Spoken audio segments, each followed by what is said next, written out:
Good evening, folks. Welcome to another edition of Assembly of Excellence. I am your host for this evening, Deep Entropy, last of a writer's creed. Peace, blessings, glory, praise, and honor be to the Most High. Thank you for being in attendance. It is an honor and a privilege to be in front of you guys one more time to have the conversations, to talk about the uncomfortable truths, to expose the lies, and to put everything on the forefront for the people, by the people. Shout out to my content creators, my writers, my singers, everyone that's doing the 9 to 5, everyone who is struggling to make a better life for themselves and for their loved ones. Continue to fight, continue to be strong, continue to trust in the process and to trust in the higher power that is the creator. We have a special live for you tonight. Each individual that I am bringing up has more than gone above and beyond in terms of intellect, in terms of being human, showing empathy, being completely honest and blunt and straightforward, which we absolutely appreciate and respect and admire the most over here on this side of the internet. I look forward to what we dive into tonight. If you're not familiar with these souls, you will be when it's all said and done. Miss March, Mr. Matthews, hello and good evening. Hello, good evening. Hey Melvin, how's it going? Great to be here. Always a pleasure to sit across from adults who know how to be and conduct themselves like adults. How is everybody Please doing? don't accuse me of being an adult. I haven't yet demonstrated that yet. So I refuse to be I refuse to be put in the pigeonholed in that criteria, young man.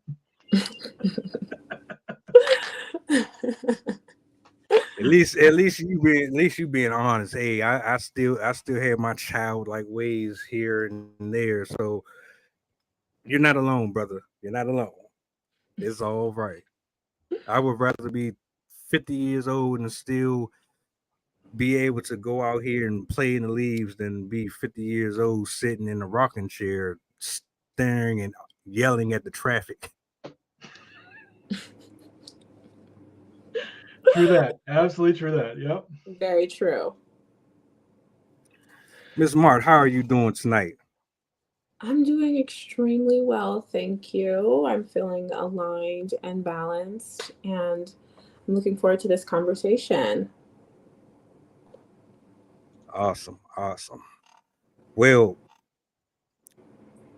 there's a reason why we are here. And so many people get into this situation,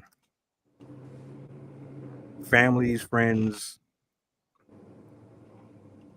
this confusion of being able to have the talk, the conversations, the dialogues, to getting the uncomfortable room and sit down with the person that you have a disagreement with, or sit down with the person or the partner that you are in the relationship with and talk about the things that you don't like, the behavior patterns. I'm talking about communication, specifically the key elements, the components, the structures that allow you to be freely who you are without no regrets, comfortable, capable, and able, and not afraid to say what you need to say, regardless of what the outcome is. Um, we'll start with you, Mark. How do you feel in 2024, just overall in general, um, in regards to the way that people communicate? Do you think that it's gotten better? Has it gotten worse? Has it always been a mixture of both? What is your thoughts? How do you feel about this? I think it just depends on you as the individual and kind of your focus and your communication patterns as well. I think that when you set a tone for yourself energetically, and you have boundaries in which kind of conversations, what kind of language, and what kind of discourse you are allowing and what you're not allowing, it doesn't give room to for a lot of people to disrespect you or to feel comfortable talking to you in any kind of way.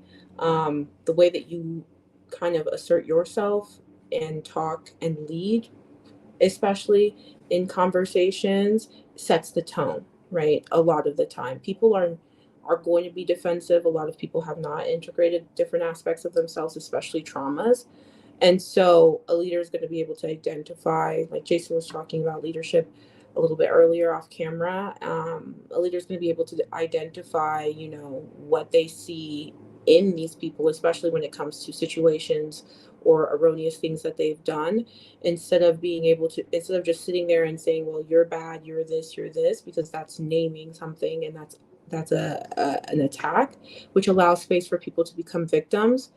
You work with the mentality and the mindset of it's us against the problem, right? And this also depends on the kind of relationship that you and that other person has. If it's a romantic relationship, I especially always implement it's us against the problem, right? If certain behavior patterns are continuing, then it's something that you talk about. You pull that other person aside and say, hey, this is a problem that I thought we were addressing. What is happening and what's going on within you that these things are not being addressed?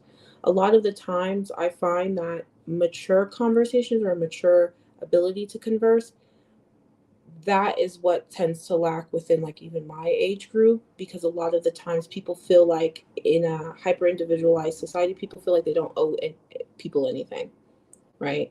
Now with a lot more discourse and things like social media, people are seeing that like ghosting or just leaving a situation is not healthy, but it still doesn't change the fact that a lot of people feel like they don't owe people an explanation for their inactions or their inabilities. And so a lot of the times you either have to allow yourself to understand that the disrespect was the closure, or that maybe this person doesn't have the ability to have the conversation. That just, again, that depends on you reading the situation and understanding the situation as a leader. And unfortunately, here in this nation, I tend to find that it's up to women a lot of the time to lead certain conversations, a lot of hard conversations within relationships, and within spaces, because we are looking at things in an empathetic way and a logistical way. But then there are some of us who become like deeply emotional, and that's the same with men. Like men will say, oh, we're logical thinkers, and I'm like, no. A lot of the times men get emotional and let their emotions get the best of them in situations as well. And so balance within ourselves is what helps create balanced conversations and have an understanding that things are more nuanced always than they are black and white. It's up to each other, right, as collaborators, not compromisers, to create a shared understanding and a shared solution so that you guys can move forward.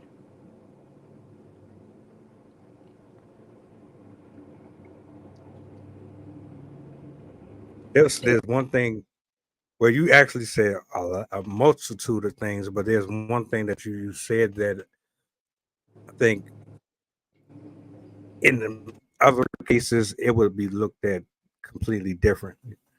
Um, when you're in a relationship, it's you guys against the problem. I Mm-hmm. love that part because if I have a bad trait or the next person has a situation within themselves, typically a lot of times we get defensive. Mm-hmm. We don't want to be told that an imperfection of ours is a problem because we've never really had to deal with it. If you've always been a know-it-all, or if you've always been spoiled and then someone is starting to kind of implement their own boundaries within the confines of the relationship, you find yourself getting uncomfortable instead of, hmm, maybe I am the problem. Maybe what I'm doing is hurting this relationship. Let me take a step back and look at myself. A lot of people don't want to do that. And so what ends up happening is you start to rebel against your partner, which is nuts. Mm-hmm. Because it's like you're in the relationship with the person because you found qualities within them that you thought were worthy of coming together as one. But then once you start to see these other imperfections, now that's when the real test comes. So instead of the person saying, or me saying, all right, you're right, there's I know there's things that I need to work on, so on and so on. How do you want to go about this? All right, you called it out. I know about it. How do we work on that? Or how do we get to a place to where I know how to control certain things a little bit better, so you're not so disrespectful or feel disrespected, and we get into this back and forth over something that doesn't have to get out of control. And a lot of people do it, and it's not necessarily in a relationship either. So I just wanted to touch on that one specifically because I loved that. Attack the problem, not the person. Mm-hmm. Yeah. And I think it's hard for a lot of people because in the beginning, you'll tell someone that, and then situation arises, and you might implement, hey, this is a boundary, and I know I see you and I hear you and all these things, and I still think you're wonderful, but this for me is a boundary. Can we respect this boundary for me? Boundaries are meant for people you want to keep in your life, not those you want to push away. If you don't implement a boundary, it's usually because you were ready to cut them off. You're usually just like, click, like, I'm gonna block you. Implementing a boundary is also telling someone, this is a wound for me, and this is something that's vulnerable for me, or this is something that I truly don't like. And in this world, we want to pretend to be perfect. Even in job spaces, even in community spaces, we don't share enough. Jason. So, being someone who actually focuses a lot on boundaries and responsibilities, which are the two parts of what's known as the internal locus of control. Boundaries, as I use them, it's for two purposes. One, it's to establish where none shall pass. This is all that I will tolerate, nothing more. It's also a filter for those who are willing to honor those boundaries, the ability to actually come into the life, and those who are not, to stay out. And it basically becomes the test by which another person is validated, by which they are allowed to have communication with you. And even then, it only happens to a point. At some point, there is a barrier. It's like you'll go no further, because any further is an infringement upon me, and that's not allowed. And people who have well-established boundaries, they can sometimes come off as people who are um, rigid, or they are they have no compassion. But that's only to the people who are looking to get something from someone. The ones who are looking for an actual connection, to communicate, to develop a relationship, will see the boundaries as being something that's healthy, as being like, this is my personal space. I will not give this of myself, because then it becomes a sacrifice. And there's no point in which a sacrifice is allowed, because if you sacrifice, then that's less that you have that you of what you need. Eventually you get depleted and you're no good to anyone. So having that boundary that protects what is most important to you, and still allows you to be in communication with others, is vitally important. There's that zone, like in the solar system. There's a Goldilocks zone by which planets actually are able to sustain life. At the same point, there is a zone in which people are allowed into your life, the right kind of person. And if they aren't the right kind of person, they pass right through. If they are, they're allowed to be in your orbit, and they're only allowed to be in your orbit for as long as they're able to honor those boundaries, or unless there comes a point where they aren't needed any longer, and letting them go is the right answer. There's a boundary for that as well. Do I need to? Why am I keeping this person in my life? Is it because I need them, or because I want them? If you feel like you need them, that's a great point to really evaluate whether you should let them go or not. If you want them there, why? What kind of value are they adding to your life? Are they adding something that is going to help you enrich your life so they can enrich the lives of others? In that case, it's absolutely a good reason to keep them in your life. And if it's any other reason, it's very good to evaluate whether you should let them go, or what to do with that. Excellent points. I agree deeply. Great points. I want to add something real quick. I don't know if you had something, but I do want to say this. Based on what you just said and what she just said, it sounds like people are just selective with who they want to be receptive to and who they want to give that time and that respect and that energy to. You're just okay. So you meet certain qualifications. I can do this. You don't meet this. You don't meet that. All right. So you're not going to get all of this. And so now what we have is a bunch of people who are just being superficial and picky. No, No, no. no. The No. reason the reason why is because the people who are in your orbit are able to be of value. That does not mean that you disvalue everyone. There is a certain level of respect that every person deserves simply for being human, a certain amount of regard that every person deserves, regardless of whether you're your best friend, your worst enemy, or anywhere in between. Regardless of what you think of them, they are human beings. And they are to be regarded as human beings, given the same respect that you would give everyone. What I'm talking about is the more focused energy that you give someone, whether they are allowed into your personal space to get to know you, whether trust is something that you are willing to demonstrate, vulnerability is something you're willing to share. This is what I'm talking about. And that's where the boundaries really take part. Am I willing to be open and vulnerable with this person? Or is this person just someone that I can regard as a human being and allow them to pass on? Pass through my orbit, and to learn, grow, and evolve to do their own thing. It's always about making sure that you have a level of respect for all people, and at the same time, the ones that really resonate with you, you do produce vulnerability, and you do use that as a basis of creating trust. I 100% agree with Jason.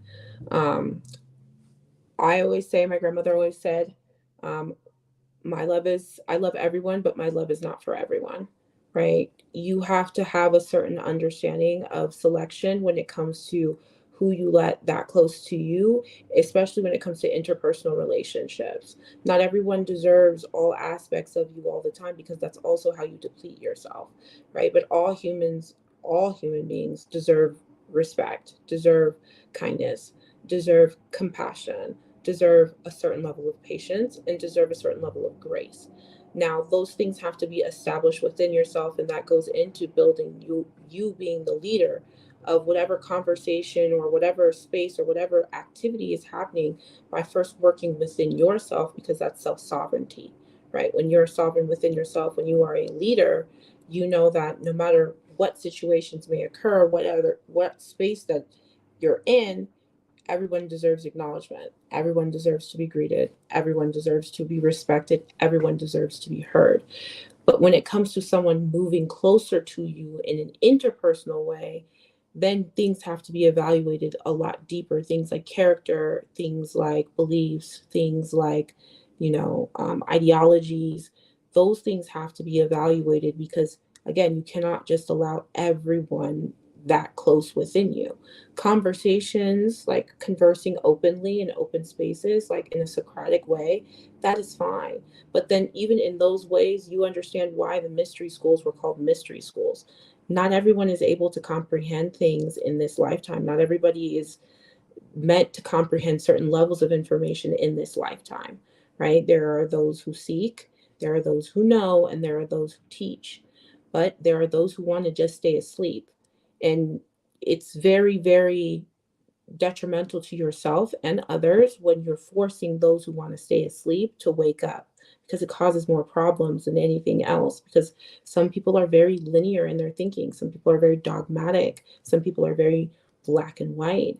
And when you try to pull them out of that, that's when that resistance comes into play. That's when that anger comes into play. It's not that you are deeming them as unworthy.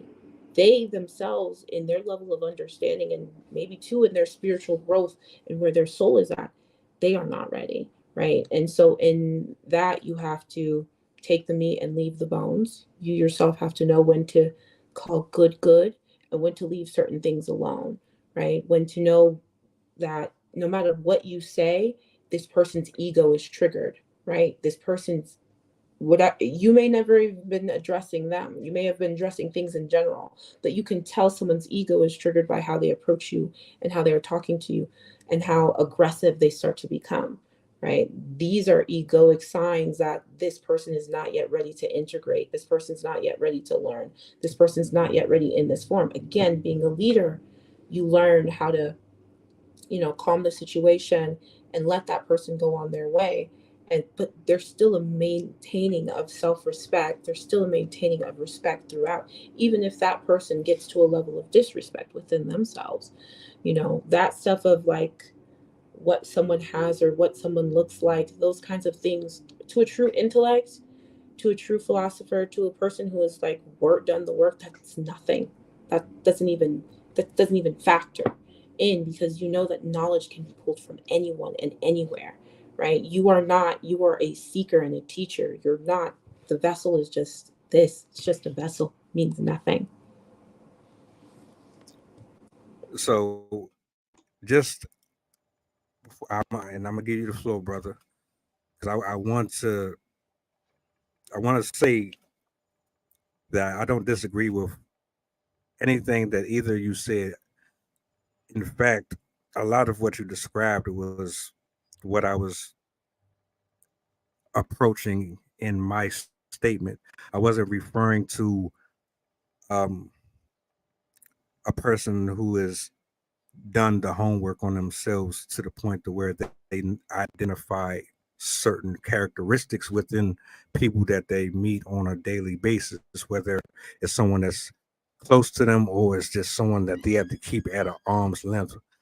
What I'm more so referring to is more of what you down at the bottom was referring to about specifically people who are so stuck in their ways to the point that they can't see beyond what they already know and what they've learned. So they walk around with this attitude and this poise and demeanor where you really just can't reach to them. You want to have these conversations with these people, but there's no having them, because as soon as they open their mouth, you already know what you're going to get. And so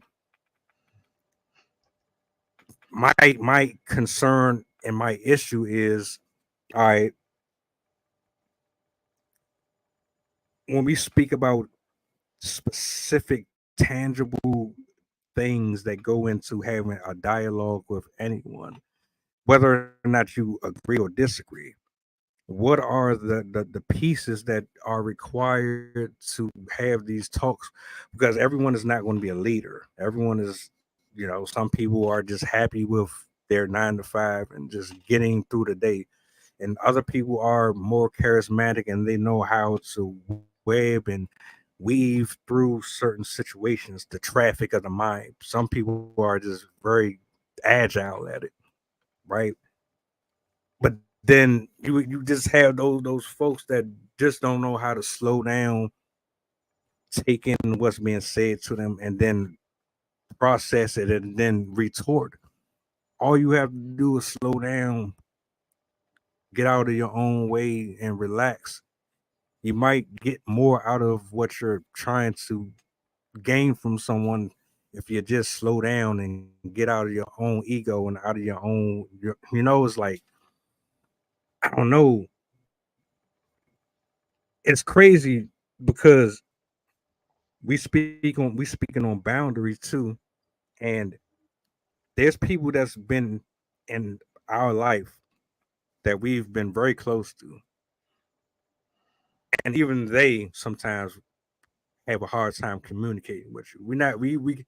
We can't just sit here and act like everybody has found this formula to successful disagreeing and agreeing, and we can just walk our separate ways and not turn and pull from the holster. Sometimes it works out, sometimes it don't. And I think that's more or less where I'm going with it. You got the floor. Cool. So I'm really glad you brought this up because there's a lot that I want to cover on this and things that I actually teach and coach people on directly about this. So when you say that not everyone's a leader, that's wrong because leadership does not require position. You can lead from any position because the true measure of leadership is to be of service. That is the true measure of leadership. And when you are serving, you are leading. Now, that is not, there's a big difference between being a servant leader and being subservient. Being subservient means that you see yourself as being less than and others being more important than you, or other people seeing you as less than and wanting to treat you as being less than they are. But being of service means that you see that there's an opportunity for you to help and to provide value to others. And that's really the most important piece. So you asked, how do we do that? Well, I've actually identified 5 factors that really are absolutely necessary for people to have communication that is productive and does not devolve into any kind of violence, confrontation, or conflict. And I use the acronym TABER, TABER, and it stands for transparency, autonomy, benefit, empathy, and relationship. So transparency is allowing others to really understand what it is you want to convey in all aspects, being completely transparent with your communication. That's the first thing, because without that, there is no trust. Autonomy is the understanding that people are going to make their own decisions because these are grown ass men and women. And allowing them to do that, accepting the fact that they're going to make their own decisions, is super important. It allows people to understand that they have permission to just be themselves. So with benefit, this is treating every conversation, every interaction as having be able to benefit, be of benefit to both you and them and anyone else that's involved. And it doesn't have to be something that you offer, but just something, the way that you present yourself. It's the difference between being of benefit or being self-serving. With empathy, this is desire just to really, the desire to understand where someone's coming from. Doesn't mean you have to know, but you have the desire to understand. And all of this is about the desire to cultivate a relationship with someone, the desire to understand more about someone than you did before, and wanting to use that as a way of creating connection and building trust. So if you don't have this, then more than likely you're doing one of the 5 of the other following, which I call clips. And CLIPS stands for concealment, limitation, individualism, passivity, and separation. Basically, it's the exact opposite of Tabor. And people who exhibit even any one of these things, whether they're concealing their motives, they're limiting the decisions of other people, they are acting in an individualistic nature, self-serving.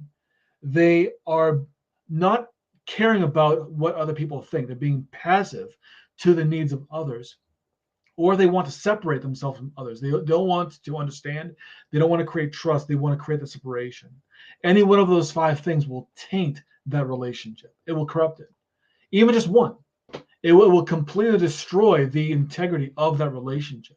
So it's easy to see that it's a fragile ground, but it's so it is so fruitful when you're able to create a relationship with the right intentions, and you're able to use Tabor as a way of evaluating that the scope of that relationship, how you are conducting yourself, and how you are presenting yourself to others.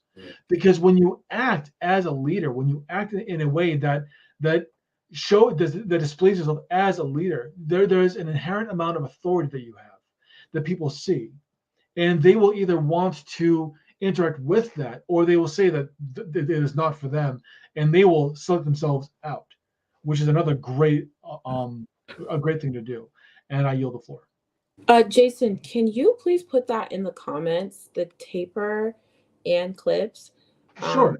I intrinsically do that, but I love that acronym because that's right on the money, and I love that so much.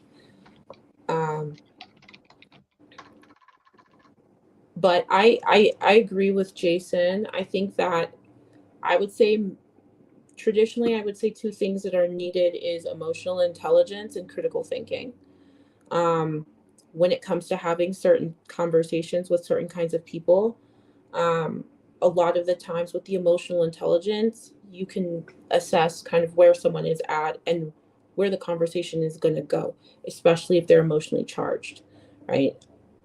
CLIPS, the last one, separation.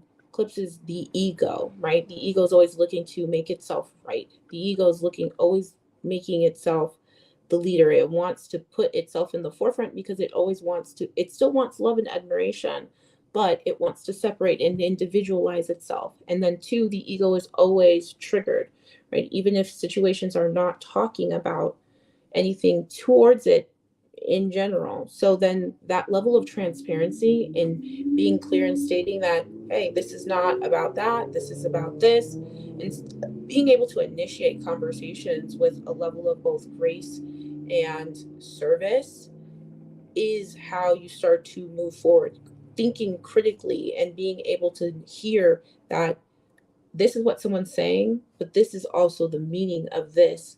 And maybe they don't know. So let's kind of explore that a little bit more.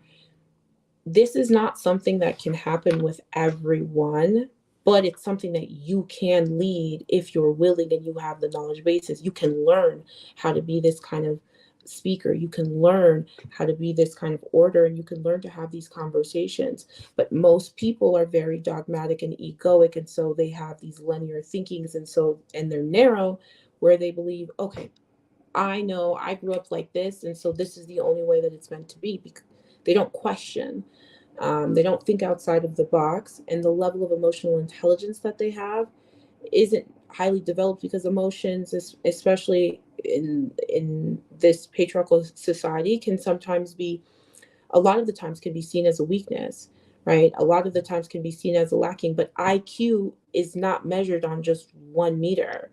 There are different forms of intelligence. And I think a lot of the times we miss that, and we don't develop ourselves as full human beings in order to be able to have these conversations or talk to people or lead people accordingly, because we're not able to understand that everyone learns and comprehends things differently. And that willingness to explore all those aspects within ourselves is what allows us to then mirror with every single person that we meet. It doesn't matter who you meet, doesn't matter what walk of life there are, you can still see them, right? You can see the nuances that are in them. You can see the way that they're thinking. You can see that the way that they're understanding things, or what they're misunderstanding, even within themselves. I've met people who I understand where they misunderstood me, and I am sitting there telling them, I understand what you mean. And I will go over exactly what they're saying and break down what they meant by what they said. I just don't agree. Right? And that's it, right? I just don't agree. And that's okay. I can hear you. Your ego is though seeking to be right. And in these conversations and in certain conversations, you have to understand there's not always just a right or a wrong, right? There's just the conversation. And sometimes you have to teach people those things. Sometimes you have to let them know that I hear you, I see you, and I understand you. My perspective and my level of understanding just differs. I can take what you said and I can recognize this in this way, but for me, these are how I feel or how I see things. And it's beautiful. It's beautiful either way.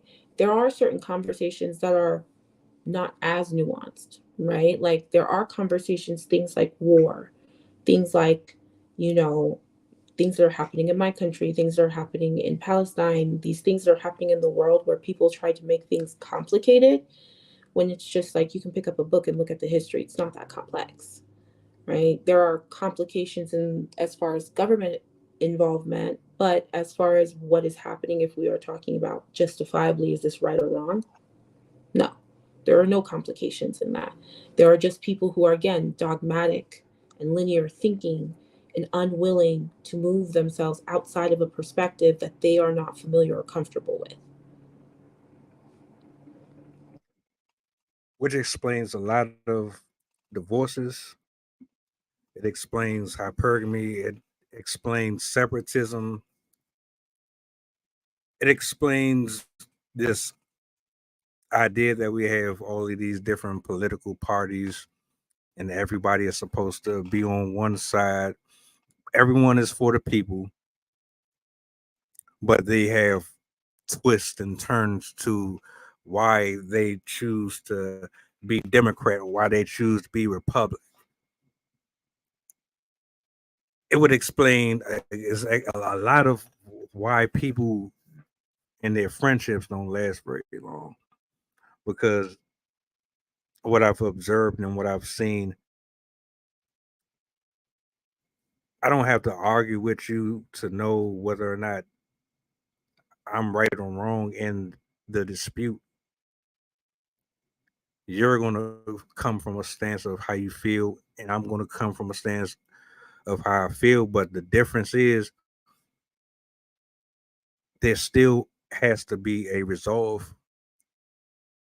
Someone has to take the stance on whether or not this is worth coming to a conclusion, or we need to reevaluate what we're doing. And a lot of people waste a lot of their years dealing with people that they shouldn't be. You don't know how to vet. You don't know how to date. You don't know how to recognize a friend from enemy. You don't use discernment.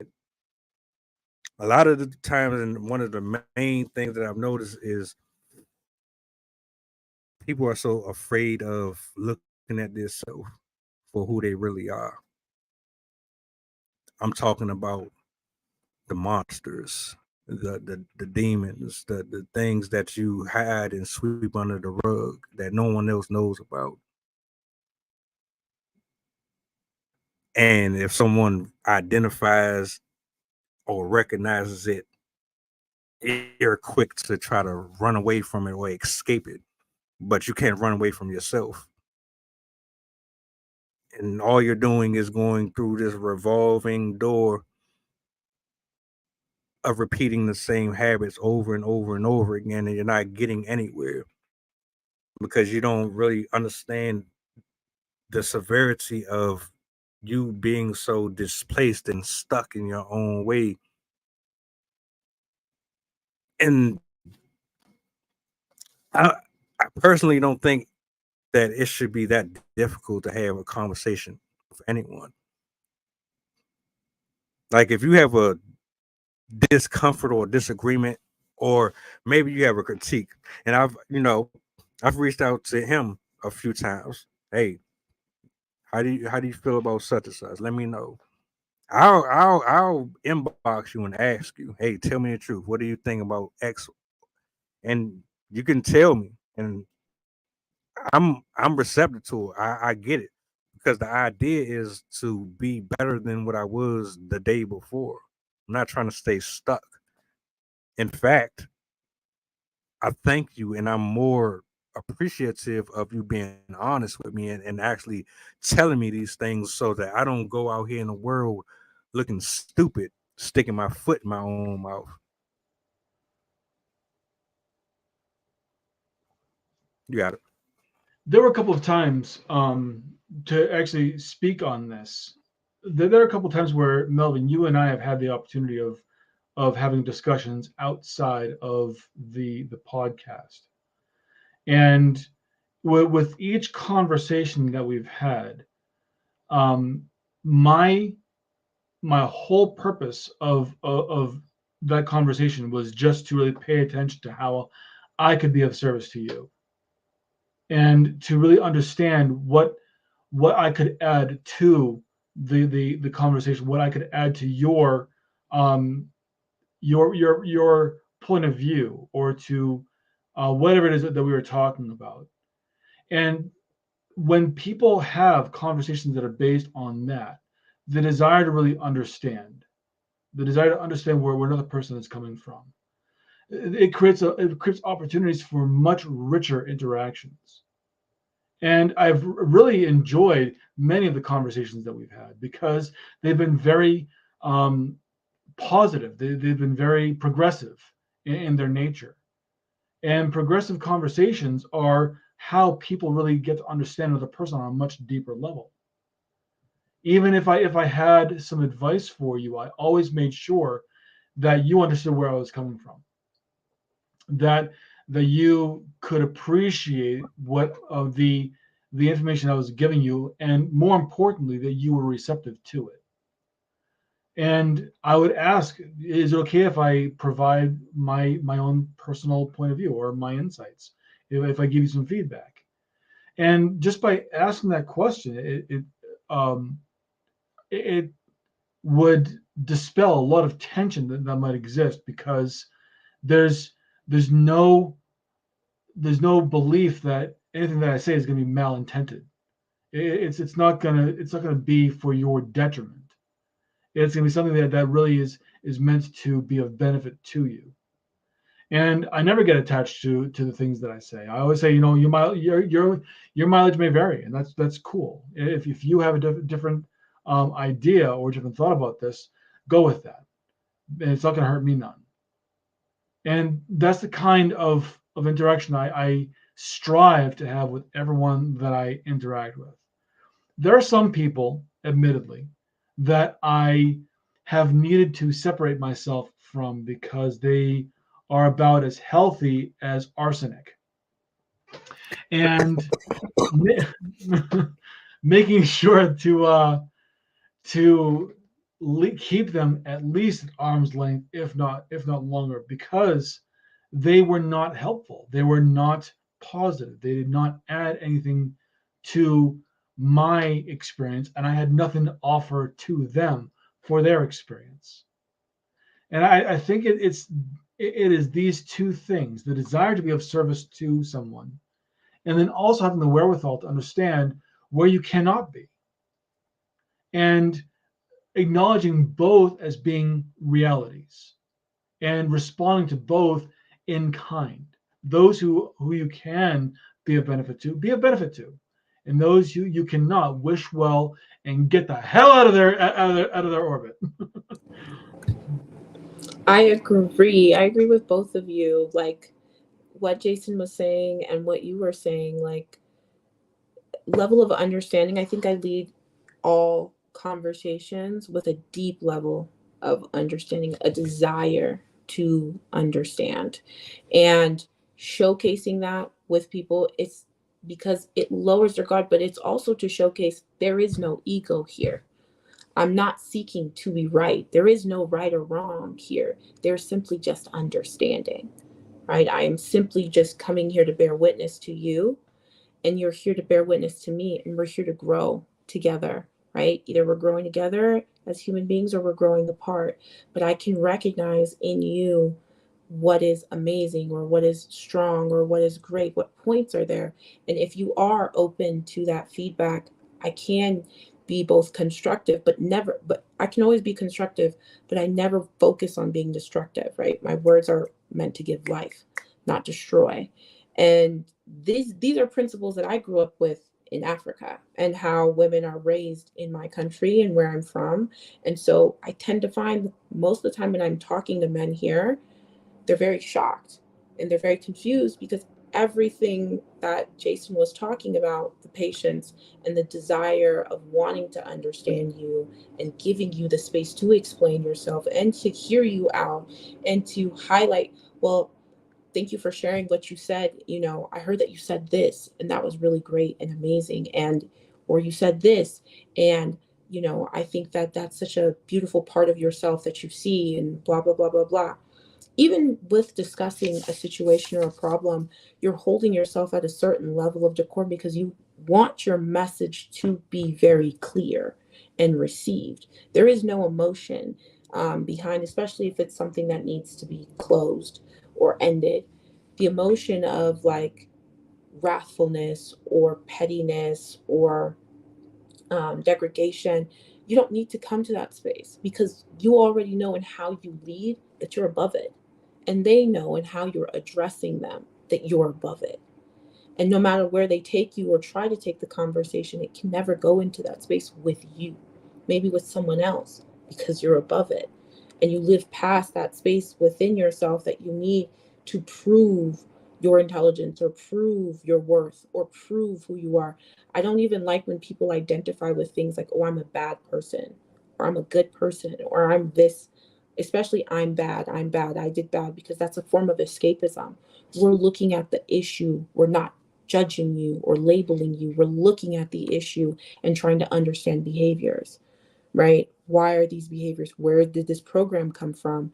What are the beliefs that you have around these behaviors? And when did this first start showing up for you, right? And then working on tools on how to decompress and like readdress these behaviors so we can build up positive and more healthy behaviors, whether it's in a work environment, whether that's in a relationship, whether that's in just in society as a whole. How people address me and how people talk to me, that's important. But how I talk back and how I address them, that's the most important. That can neutralize so much. I've neutralized disrespect in instances just on how I choose to show up and how I choose to answer them and let them know that certain things are not necessary, right? You can get my attention, or you can talk to me, or you can do these things with me without these kind of behaviors happening, right? And still letting them have that space without causing shame, right? Or creating a need to step on or admit, like broadcast this authoritative, presence. Like, no, right? That simply just comes about based off of who you are, how you've chosen to live your life, and how you chose to be in your day in and day out, right? Talking to the mom and pa down the street, talking to the lady in the mailroom, talking to the janitor, talking to everyone. A lot of us say that we view everyone the same and give everybody the same level of respect, but that really comes into play in how we discourse, right? How we look at people, how we address people, how we give people our attention, right? There are those boundaries where we have time or obligations, but we also know how to say, hey, I have this thing coming up, and right now you have all my time and attention, but I do have this obligation. Can we follow up with this a little bit later? Or can we, you know, change this to another hour? It is a lot to do with your own personal healing, your own personal work, your own personal journey, and also too the fundamentals in which you were raised in. Were you raised in an argumentative space? Were you raised with a need to constantly feel like you need to be right? Were you raised in a space where you were hyper defensive all the time, right? And can you identify these programs within yourself and deprogram yourself to now come into a space of, of love or of Tabor, right? Like being able to address things from that space. You know what bothers me the most? When I get on social media and when I see panelists of men hosting women or just in that area, you don't ever see the conversations going like this. It starts off like this, and then what they end up doing is kind of contorting the truth, and they start adding and mixing statistics and opinions, and then they sprinkle a little bit of slurs in there to ignite and initiate a certain emotion out of a woman, or they're asked these generalized questions that's designed to pin man versus woman or man versus man in a way to where it's supposed to turn into a confrontation and an argument, and it's really set up to make one or the other person look stupid for the whole point of entertainment. And so then it's like every time you see someone on one of these shows, the woman is always coming off as if they are unintelligent and they don't know how to articulate, or they don't know how to speak at all. They just ratchet and from the hood and yam yam yam yam yam yam yam yam yam yam yam yam. It's always those type of people that they have spread all over social media, and then you got men and women that's looking from our point of view, and we're like, what is going on here? Are people really made like this? Are people really like this?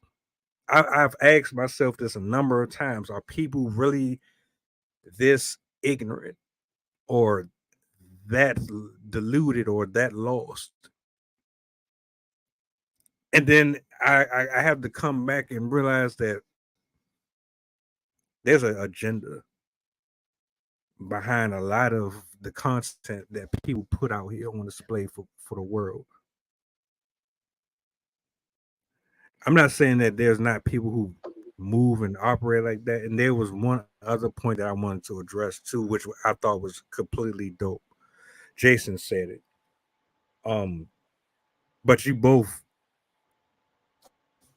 expanded on it. And it was, you created a space where there was no doubt or question that you were coming from a place of, this is a safe environment for anyone who wants to be in it. And that right there is one of the elements that I was reaching for, and you brought it to the forefront, creating that space and that opportunity for the person in front of you to look at it, and before they make a move or engage in their primal way of thinking or how they're used to handling a certain situation that's not foreign to them, you've ultimately cut the bullshit, for lack of better words. Like if you're someone who's used to being around hood people all the time, and you get into an environment where people don't talk like that, your outlook is going to be way different. You're probably not really going to know how to handle that too well. Or if you grew up and all you know how to do is argue and go back and forth with somebody, but the other person is calm and collected, and they rather have a solution to the problem, you're not going to know how to deal with that. And so, realistically, this is more of a self check type of a thing for a lot of us, including myself. I still have to work on it. I ain't all the way there, but I understand too that the boundaries are important, that you do have to be able to know when to push and when to back off. So, and some fights and some battles are just not yours. I can come to you as collected and calm, and a lot of people don't do that I notice is that if you have a dispute or whatever's happening, there's never the all right, this is what happened. The reason why this is happening is because of X, Y, and Z. This is what led up to this conversation here. No one does that specifically. You kind of just go straight into it. You're angry or you're frustrated or you're not even thinking, all right, I'm confronting this person about whatever it is, but maybe they don't really understand what I'm talking about. Maybe they don't even care. Maybe they don't even want to know. Maybe they already know and you're just wasting your breath. But for your own peace of mind, you got to be more clear and more specific about your intentions, why you're there, how far this needs to go, and where it needs to stop.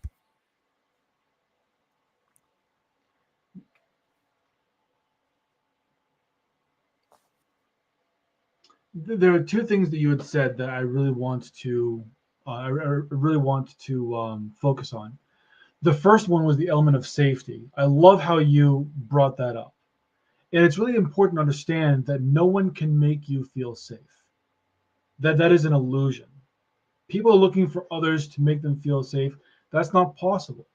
Safety is a condition that is created when two people believe that it is okay to show vulnerability and build trust. It's not something that one proves to another.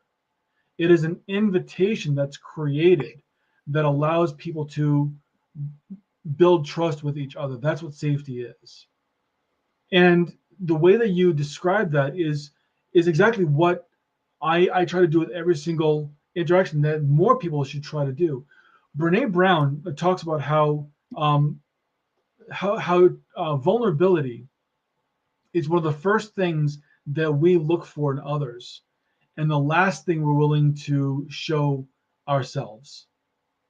And it creates a dynamic that it's untenable. It's impossible to say, prove to me that you're someone that I can trust, without being able to prove it yourself, without being able to provide or take that first step, extend the hand across the table, so to speak, being willing to provide that. The second thing that you talked about, and I think I just lost a train of thought, is actually,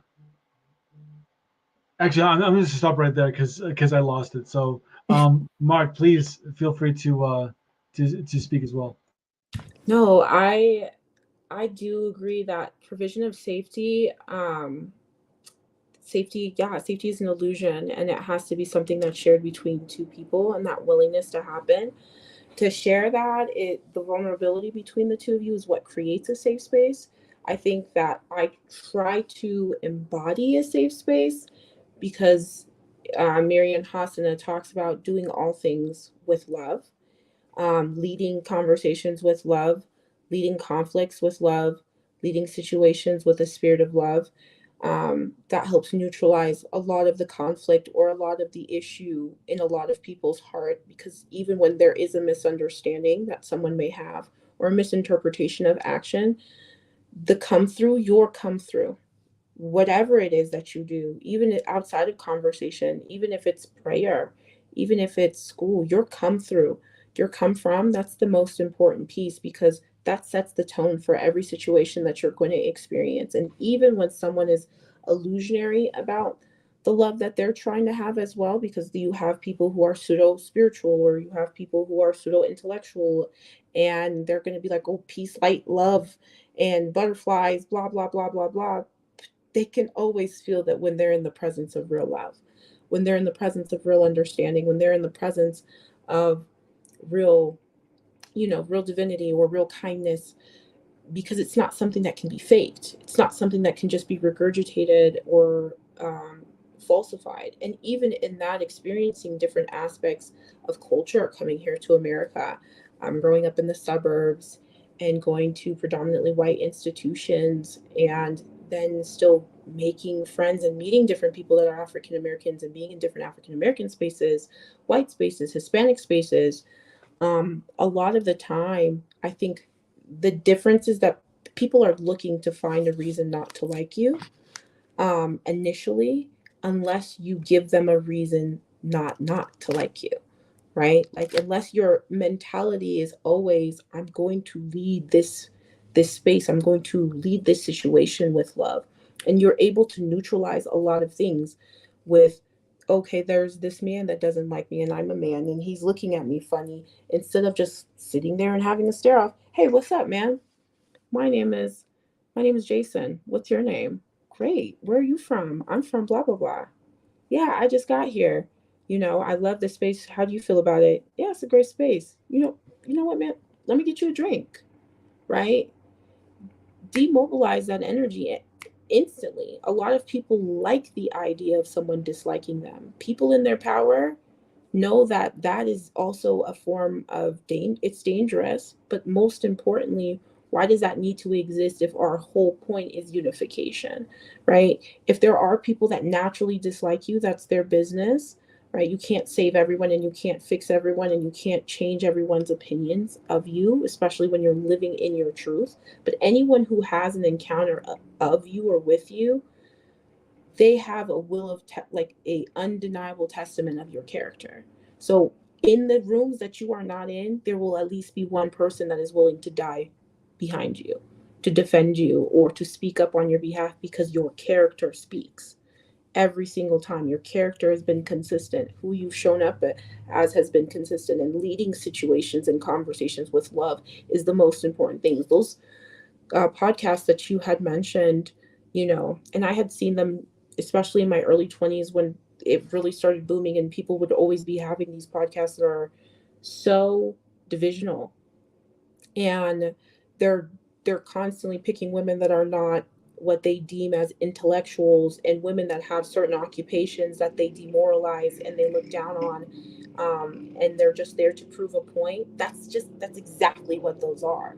None of those are not actual conversations. Those are ego strokes, right? Like, those are those people, the ones leading the conversation, simply just using a neutralized playing field to just build up their ideas of self, or, oh, look at these things, so now I'm right, when they could easily go to college campuses of women who are intelligent, or go to schools and find women that are intelligent, or go online, you found me, of women who are higher intellect, or just don't know what my intelligence is like, maybe all the way, but you can see that there is more nuanced thought to who I am, and then you bring me on, and then you're like, oh, okay. Or you have conversations and you have, okay, there's a vetting process that goes into it. If you were really serious about what you're doing, if you were really serious about your work, if you were really serious about building masculinity and having the masculine converse with the feminine and unify.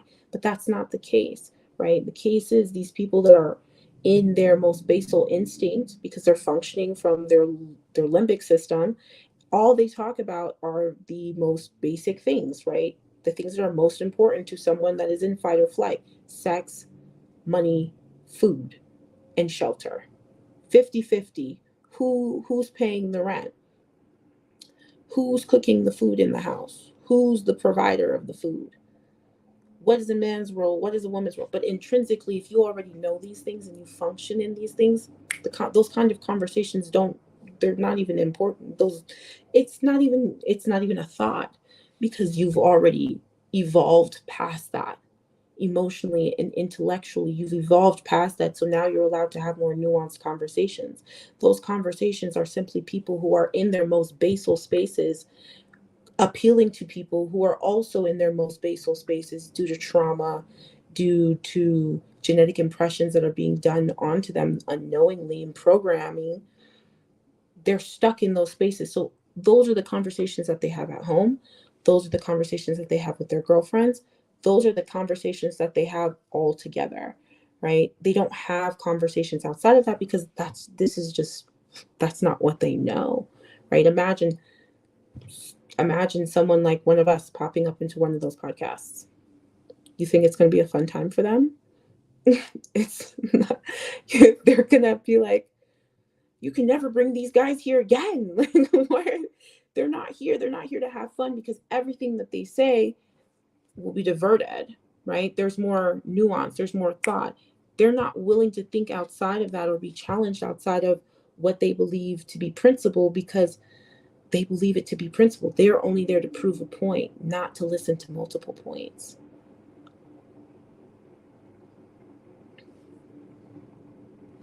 Oh, I can.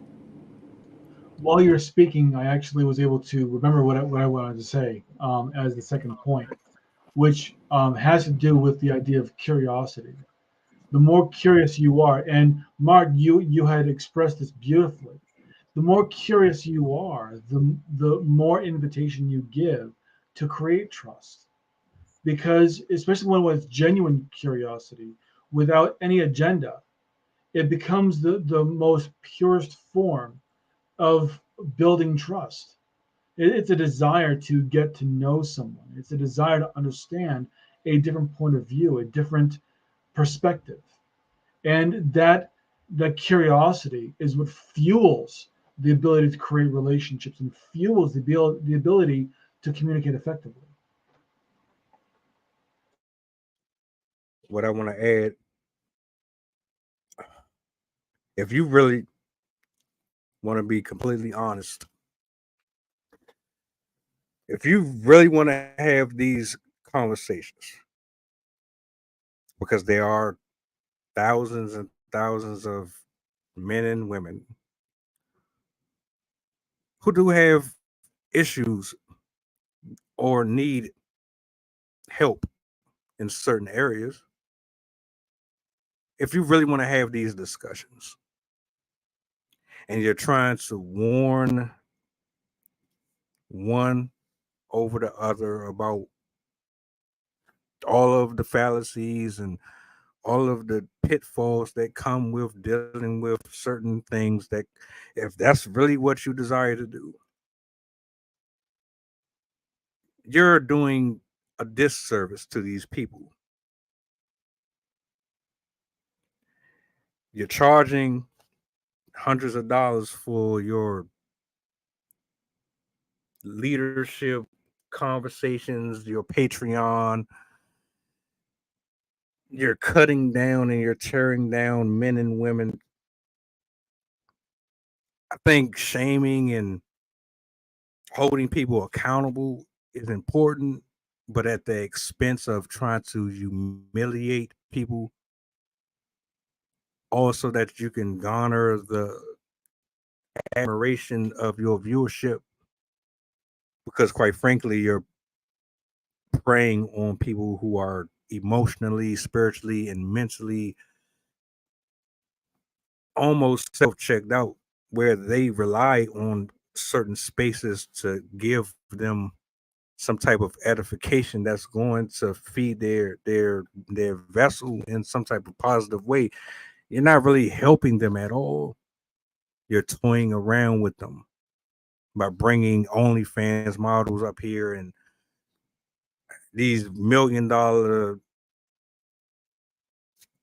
connoisseurs. You're putting them in this illusion to look at certain things a way that is completely garbage. I don't agree with a lot of the things that they speak on. It's still, all of this still ties into conversing and things of that nature. And The only reason I brought that whole podcasting red pill, blue pill thing up was because that's what they are there for. They're there to do what we're doing, except they're being completely irresponsible, in my opinion. The way that they handle their topics, the way that they kind of invite certain people. So you'll bring up a OnlyFans model, but you won't bring up one of your fans, one of your supporters who spend hundreds and thousands of dollars every month on your platform. You won't bring them up. You don't even talk to them in the comment section, but you'll bring an OnlyFans model up. So really, it's a business transaction. The OnlyFans, you hold on. Let me get in my bag real quick. I'm gonna turn it over. Let's cut the bullshit. You know these guys are lonely. They don't have love in their life like they would like to. And so what you're doing is you're throwing the bait out there.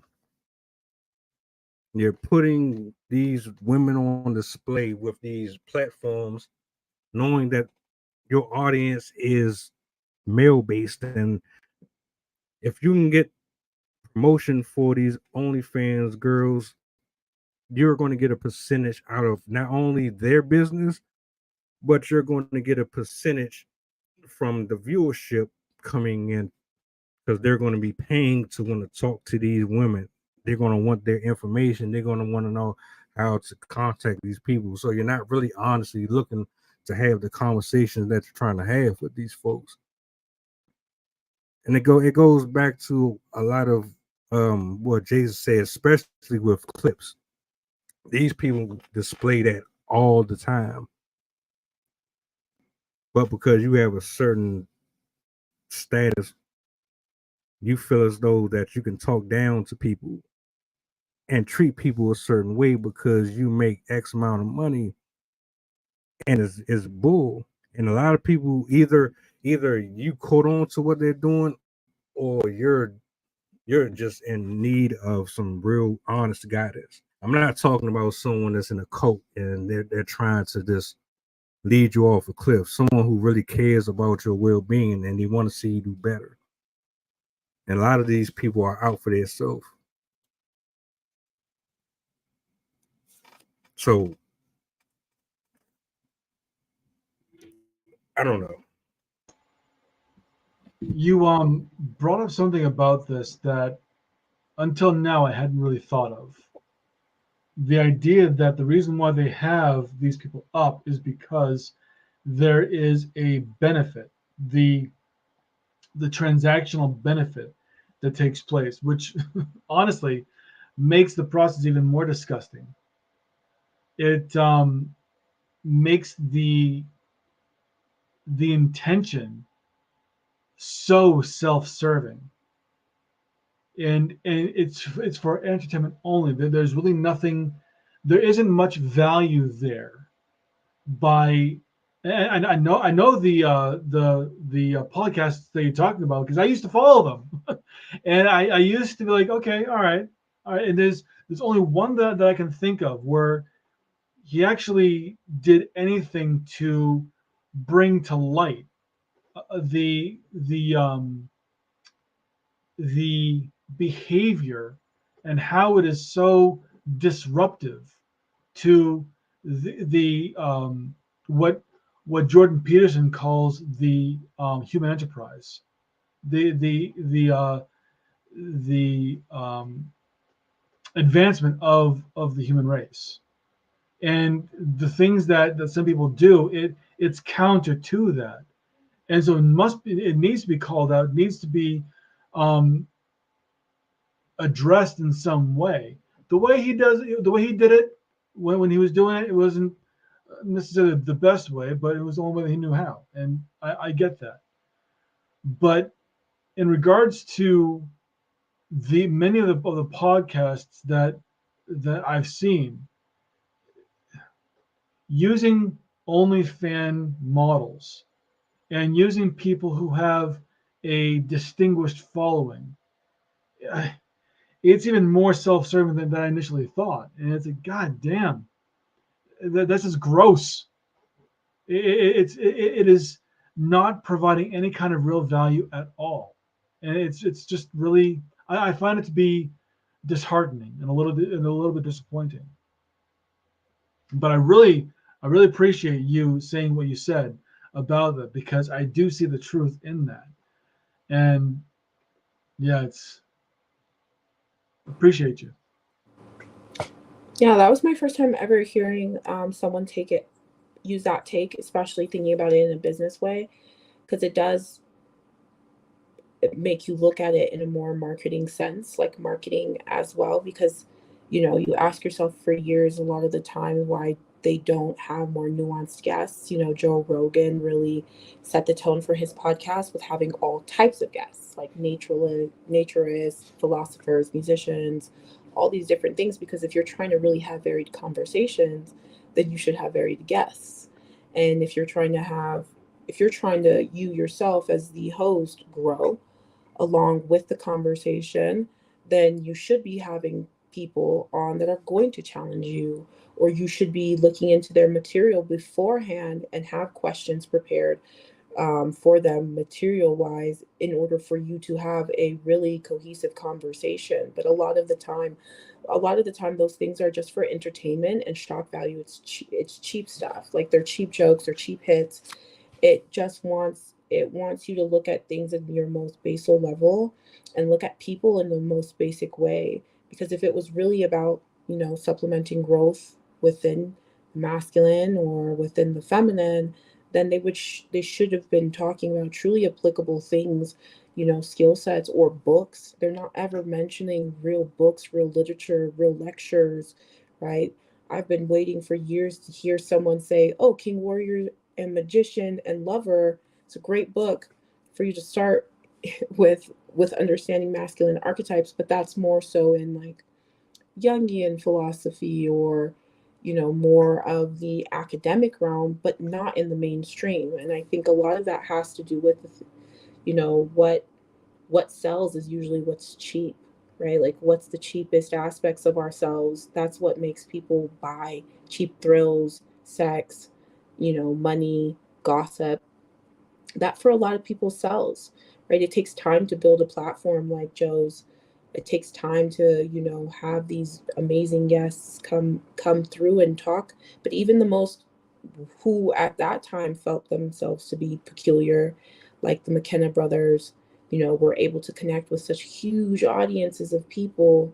Dr. Bruce Lipton, like such huge audiences, and give more nuanced thought and idea to things and change a lot of people's lives for the positive over time. And it may not have hit a million in that first clip, but over time people found that and it started to create a following. And I think that the integrity aspect within the individuals is what's like you're saying is the missing key components. And if more people just started saying these people have no integrity, these people are doing these for cheap hits and cheap thrills, these people don't care about you, instead of engaging with the content, like just disarm it, like just name it for what it is and just make it clear, right? Like this is not good for us, this is not constructive for us. There's no reason for people to even engage. Like I've never found a point to engage in any of those conversations. I don't like to be saying like things, all people are equal, but certain things are beneath me. And those kind of rhetoric and those kind of conversations, that's beneath me, right? A person who knows themselves doesn't need to even discuss those kinds of things, because you have other things to do. You're over here solving the equation of deep space and matter and trying to manifest the celestial into the physical being. You're over here trying to change the way that systems operate and bring in a new healthy way of thinking for the collective. You don't have time to talk about 50-50. that's not that's not your realm. That's not your space. And if someone does approach you with that, you let them know that there are better things to talk about. Do you understand that? Like there are more conversations to be had, and you seeking that is you seeking something cheap.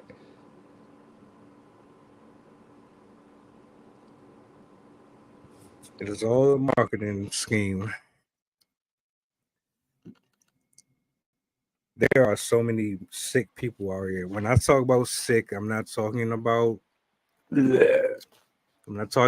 snotty nose, and I'm talking about people who are diagnosed or need to be diagnosed, or they just don't have the right outreach.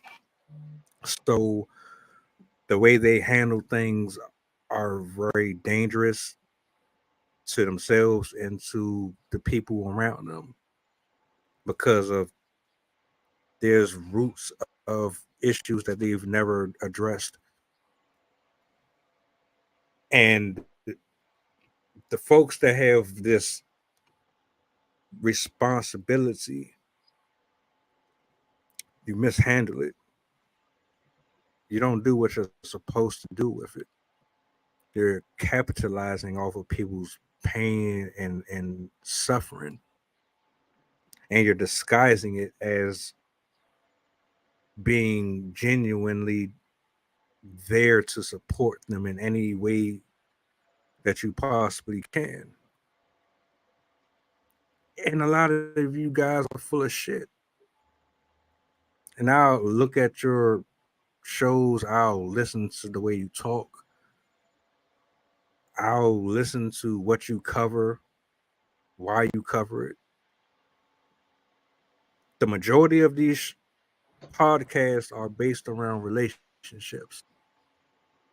I don't know the percentage, but I almost am certain that they outweigh the laws of physics. I'm pretty certain that there's way more conversations about relationships than there are about oil rigs and truckers going up and down the highway. Why is that? Why are they so focused on that versus everything else? Because relationships And are the why? key to everything. Relationships are the key to everything. That's why. Relationships are what drive the human existence. And so it is a hot button topic. It is more important, it is the most vital and most important thing that people can really understand. And it's still a mystery to most people, but it is vital to how we as a species survive and thrive. There, I've come to understand that humanity is based on three pillars. And those three pillars are procreation, building community, and developing moral worth. And in every single one of those cases, with every single one of those pillars, it is not a vacuum. It requires the cooperation of at least one or more other people in order to be successful in every single one of those pillars. The human experience is a relationship game. And so if you're not talking about relationships, you're really not talking about anything because everything that we do that is of value requires a relationship.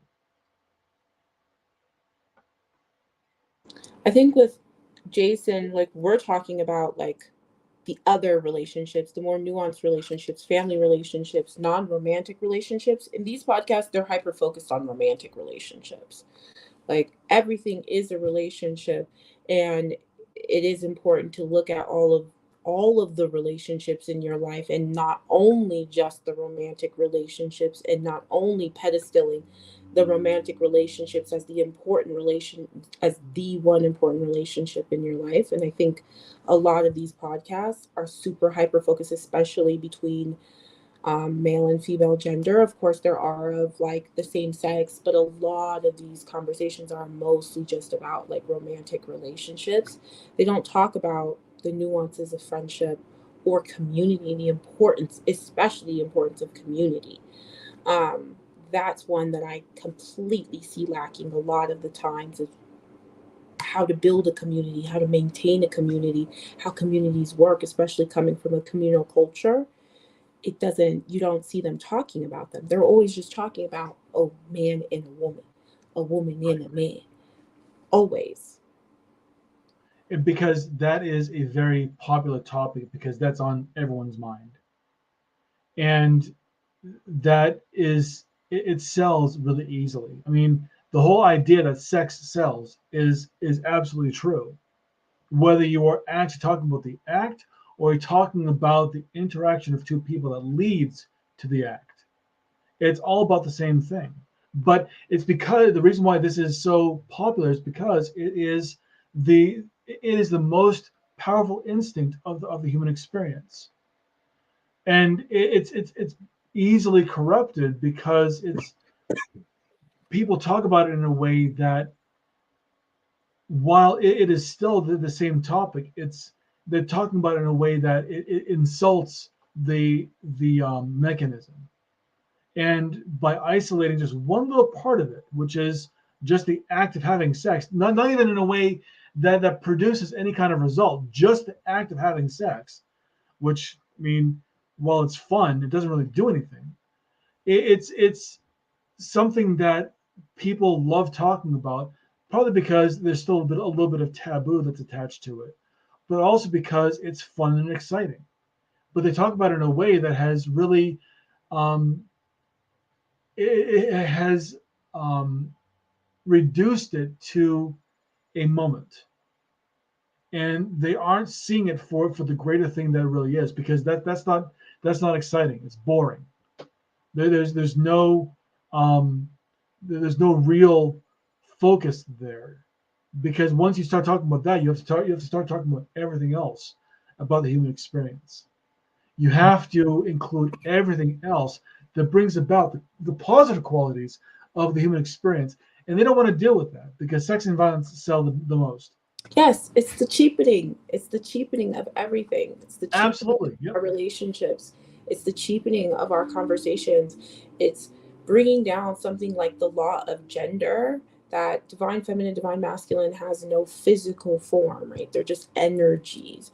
Making that prevalent into one gendered being and saying that you're not in your divine if you're not XYZ doing these things which are in the material. You're talking about spirit in the material. That doesn't make any sense. Instead of talking about the internal work that a man has to go through or the internal work that a woman has to go through. And there are spiritual podcasts and there are more critical thinking, philosophical podcasts. Those are the ones that I follow. I don't like following people who are just looking at the external as an evaluation of the internal work, because it's not. People do shortcuts all the time, right? We see people lie, we see people cheapen things, we see people, do shortcuts and pretend like they actually have done the work. No, the work, the internal work, the actual work isn't glamorous.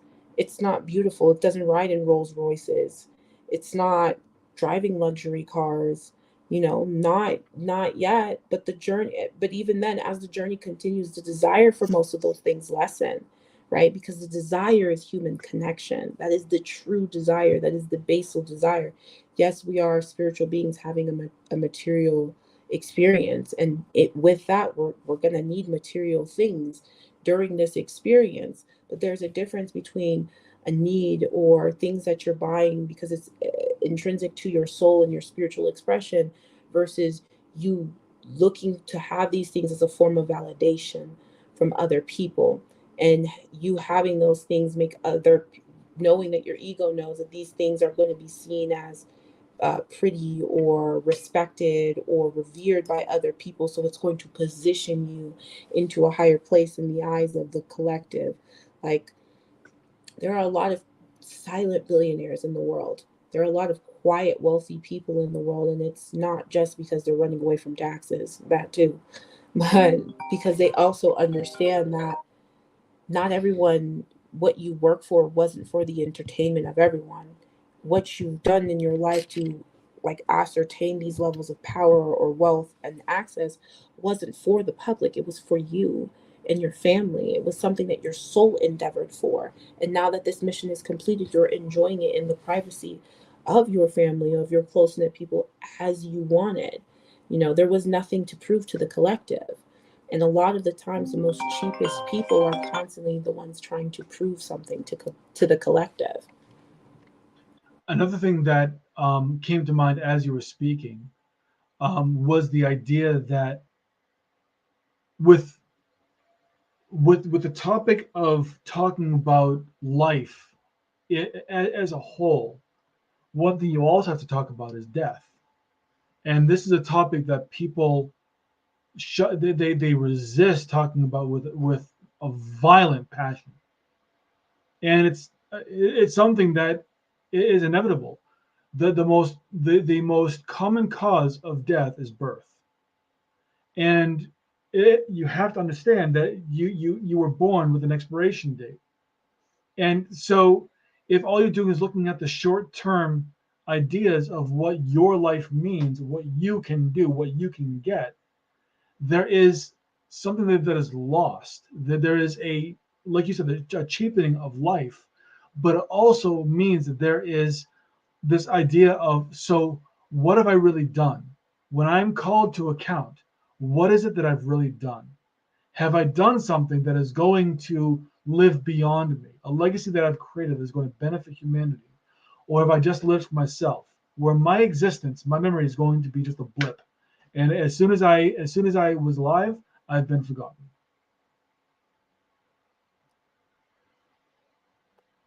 Here's so we talking about communication, what is lacking, what needs to be more introduced, what we need to focus on it. These individuals who have this outlet, you're communicating to people in a demonic way, at least from my perspective. Because anytime that you're using your messages to control, manipulate, and guide someone into an ideology that is contrary to what the word says, to me is a form of witchcraft. Anytime you can tell someone that the Bible is true, but because we live in 2024, so if you want to follow the doctrine, you can, but realistically, people are operating outside of the word. So I'd advise you to adjust to the worldly way of living versus operating from the spiritual sense. You, by definition, are leading people down a road of destruction. You're communicating, but I don't necessarily know if you're doing it from the place that you think you're doing it from. And that's why communicating is so important. Your message, how you deliver it, who you're talking to, the point you're trying to get across.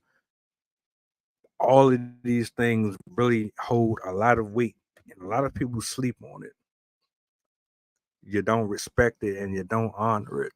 You don't have the same level of appreciation for what a person is trying to convey to you because you can see beyond your superficial way of thinking and living. All you're looking at is the aesthetics.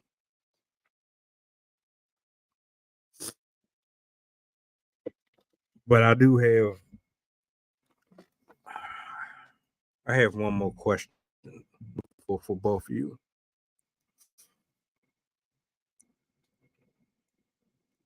If you could talk to somebody right now who didn't have the ability to have a rational discussion with someone that they may or may not agree with without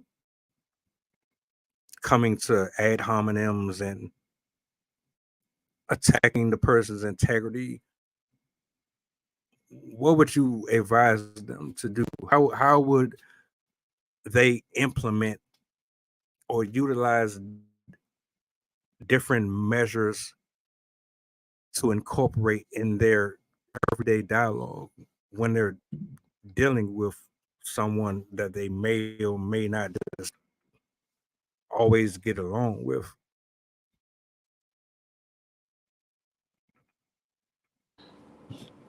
I would first ask them, what is it that you're seeking? Are you seeking to be understood? Are you seeking understanding to happen? What are you seeking? Because first and foremost is your come from. Where are you coming from in this conversation, and what would you like to see happen? Because the shared end goal between them and another person will be one of the biggest focuses throughout the conversation, and primarily for them, so that whatever happens, they're not diverted onto another path. And then it is a lot of clarity and honesty within the conversation, and language. I think a lot of people use a lot of coarse language in the guise of like being real, keeping it honest. But I think you can be yourself without being unnecessarily crass. Like, I think you can just say, hey, um, I would like to have I would like to talk about this issue that I'm seeing, and be transparent, right? In the message that you're bringing in the way that you're coming across. And then you are just at that point listening, right? I think asking questions of where they're at should be the primary focus first, before you bring up where you're at and how you're feeling. Because I think, again, perspective is a huge thing in hearing of, okay, why these behaviors have been happening, or how they feel about the situation. And then you can also see if they even see themselves. Do they see themselves? Do they see what they're doing? Are you talking to someone who is in their power, or are you talking to someone who's still a victim? Right? Because a lot of the times, a lot of us are talking to people who are still victims of the past, victims of situations, victims of systems, victims of relationships. They're a victim. And so it's really hard to tell a victim that, you know you might be the villain in the situation. Or even better is like, you're contributing to something that is bringing down the downfall of your own being and self-worth, and to the shared being and self-worth of both of us. Of course, recognize how they feel and recognize maybe where they're coming from. And then in that too, share your come from and where you're feeling, right? Always lead with love, lead with understanding, lead with wisdom, lead with love, and lead with grace, right? Being able to recognize the other person's feelings and emotions, being able to hear what they have to say, but also being able to address where you are coming from and where your perspective is, and what you've seen, and maybe too what you would like to see moving forward, your desire, right? It's not always going to be perfect, and it's not going to always work perfectly with everyone, but it is going to be impactful, right? Even people that I haven't had the most, um, well, I feel like every conversations that I've had have been progressive, whether they liked it or not, because I'm not going to let us perseverate over things that are not making sense. Because again, we're solution based. We want to move forward, and we want to have an end goal and reach that goal together. And so, how do we come together in order to get there? What level of understanding needs to be had, and maybe what boundaries need to be implemented between you and that other person in order for you to coexist? Or if you just decide that maybe this is not healthy for both of us, finding a way to part ways in a mutually amicable and respectful sense. Not everything is going to be perfect. Not everyone is going to want to leave you without having the last laugh, or saying something snide, or saying something dirty. But again, that has to be where you are solid within yourself, and your foundation within yourself is strong. That's what I would that's what I would say. Jason. I think the thing that I would do is I would seek to understand their experience, like what the experience was for them. I would listen, and I would gain their perspective and find out what the reason was that they had the experience that they had. Because everyone does things only when there's a reason, even if that reason is false or imagined. And it is so important to be able to understand what the reason is. Because by understanding the reason, you have a better chance of being able to connect with the person.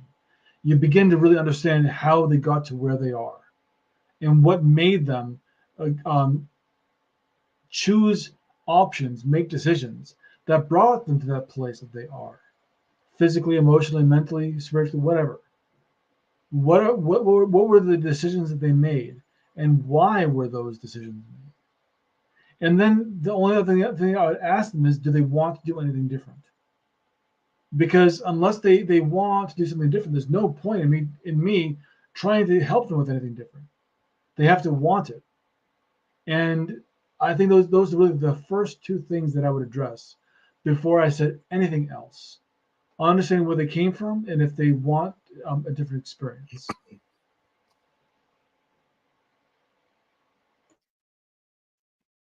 Exceptional answers and responses from both of you. I love both responses. Um, you would think it would be that simple. Hmm. Unfortunately, it's not. You gotta kind of go to flow with that. I hope by the end of the stream that someone got something out of this. I know I certainly did. One, because moving forward, when I even begin to talk to someone, I'm going to identify whether or not this is going to go anywhere or not. And I'm going to move accordingly. I tend to stay in it longer than I should. Sometimes you really have to back out of it. You don't need to go down that alley. So, man, text me those email. Well, yeah, text me those. Was it clips? It was clips and tape, papers. It was one of the two. Um, I want to keep those locked in my mind, man. I love Yeah, those taper and clips. acronyms. Yeah. Um, when you get a chance, just send it my way. I'm gonna definitely post that. Um, words of the wise from man and woman. Every single woman who gets in front of these platforms are not Wilma from the Flintstone. They need to stop with that. Really, they need to quit that. There is we can be civilized folks. We can talk and be cordial and have our pushback and this and the third and still be able to come out the end of it learning something from it. It's not that difficult.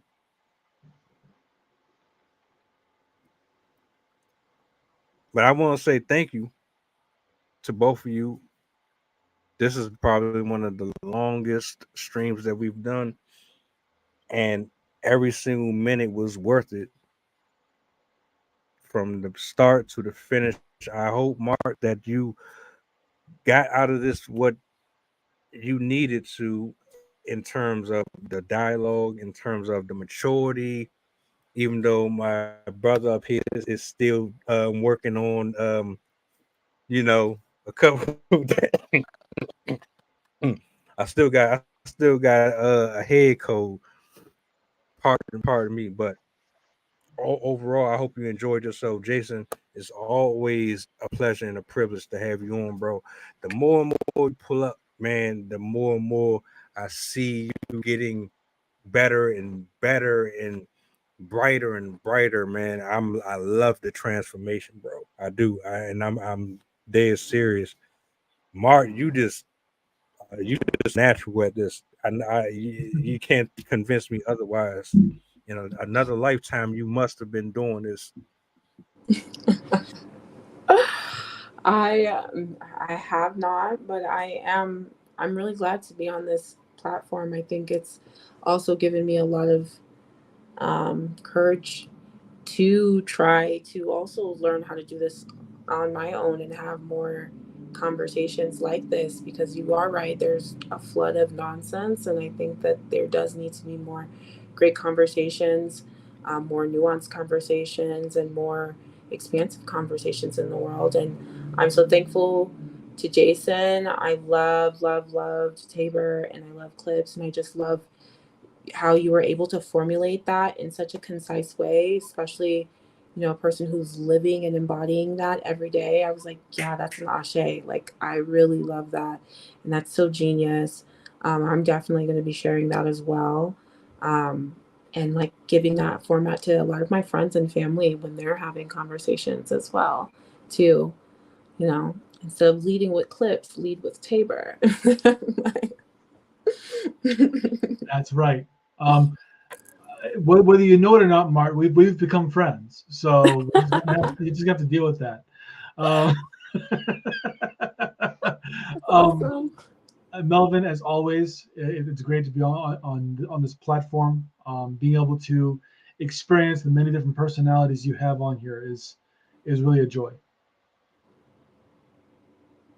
Amen and amen again. Shout out to you guys. Shout out to everybody in the chat. To everybody that hung out with us. If you want to contact anyone on the panel, I will make sure that you are directly connected to them.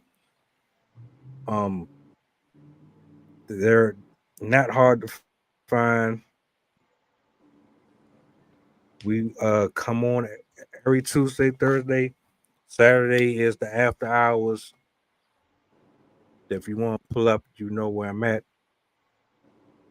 This platform is for everybody. It's not just a specific group of people. It doesn't matter what your background is. It doesn't matter if you are a big channel or a small channel. If you have a voice and you want to share your thoughts and your opinions and you are respectful, but you are also transparent about where you're going with your direction, then you are more than welcome to join. No one is better than the next person here. That being said, this is Assembly of Excellence saying peace, blessings to everyone. I hope you all have a blessed night, that you sleep well, and that your remaining week or what's left of it is prosperous in every way, shape, form, or fashion. You guys enjoy your evenings. Can't Good go without night. the Have a great evening, guys. Take care.